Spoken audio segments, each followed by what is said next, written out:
Olá pessoal, tudo bem com vocês? Espero que sim, tá? Hoje nós vamos finalizar as nossas fichas de história, ok?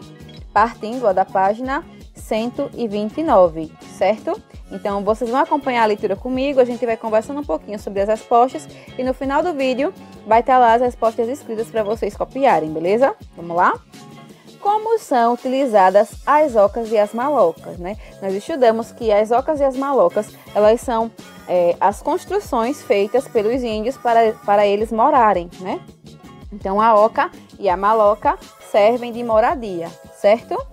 Segundo, porque as malocas também são chamadas de casas-aldeias.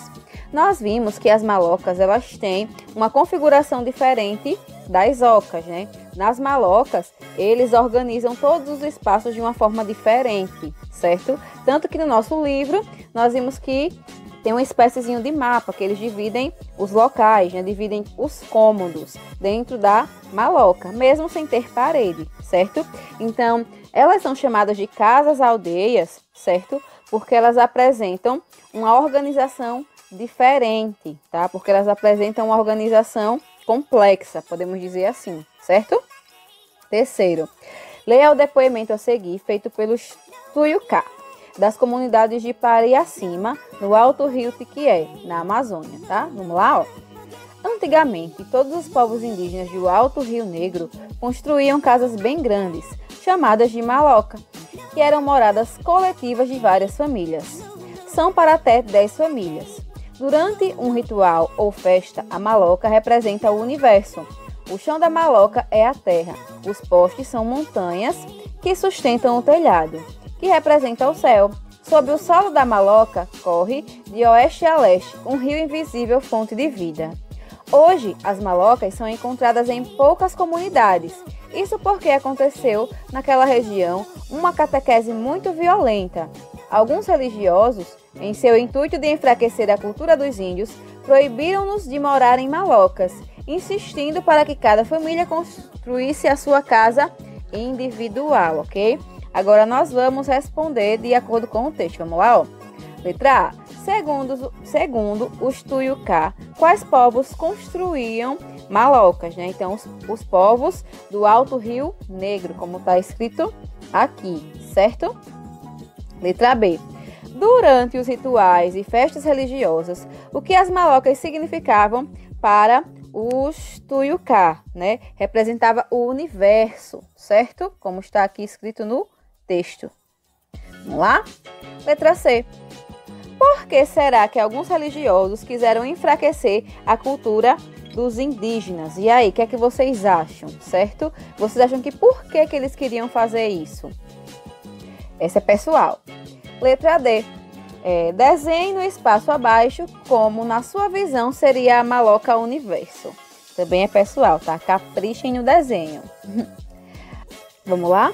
Próxima. Qual foi a data da chegada dos portugueses ao nosso território? Foi no dia 22 de abril de 1500, tá?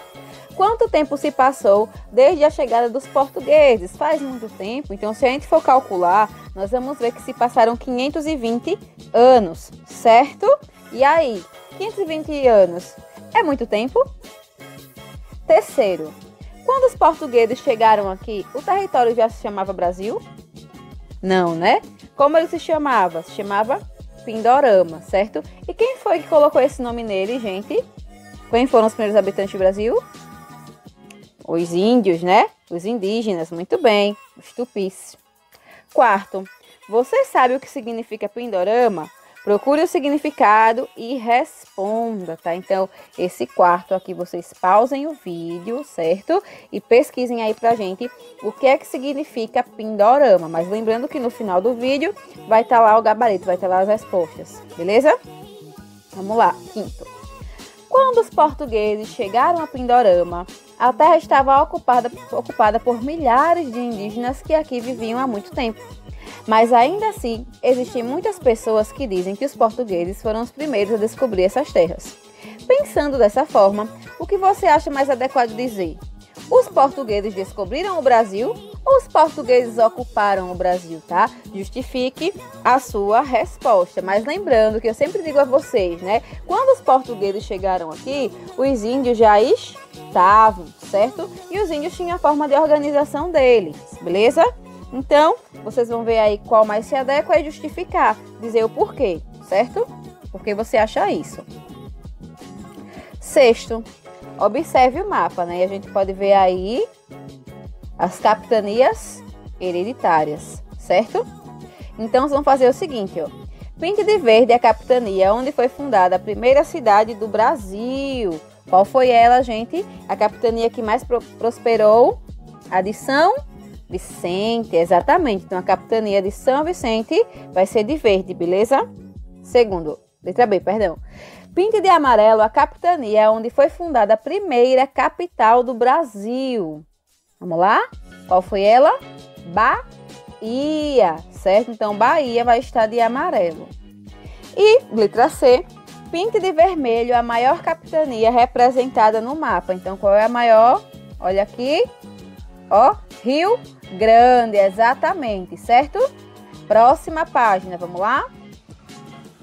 Por qual motivo os portugueses viajaram até o Brasil? Lembra que eu falei para vocês que eles encontraram o Brasil, né, a princípio de uma forma acidental. Mas depois que o Brasil foi encontrado, né, os portugueses vieram em busca de quê? Aqui no Brasil tinha muito o quê? Muitas riquezas, certo? Então eles vieram em busca de riquezas. Segundo, quais as pessoas que foram trazidas de Portugal para iniciar a colonização do Brasil, né? Então, quais pessoas foram? Eles trouxeram os tabeliões, os oficiais de justiça, os soldados, certo? Os padres para catequizar. Então, essas foram as primeiras pessoas. Terceiro, como os portugueses escolhiam os locais de fundação das vilas, certo? Como era que eles escolhiam isso?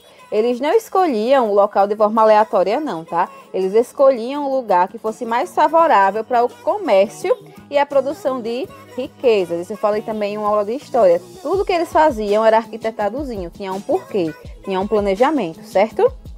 Quarto, como funcionavam as capitanias hereditárias, certo, gente? Nós vimos que as terras eram divididas em quê? Em lotes, certo?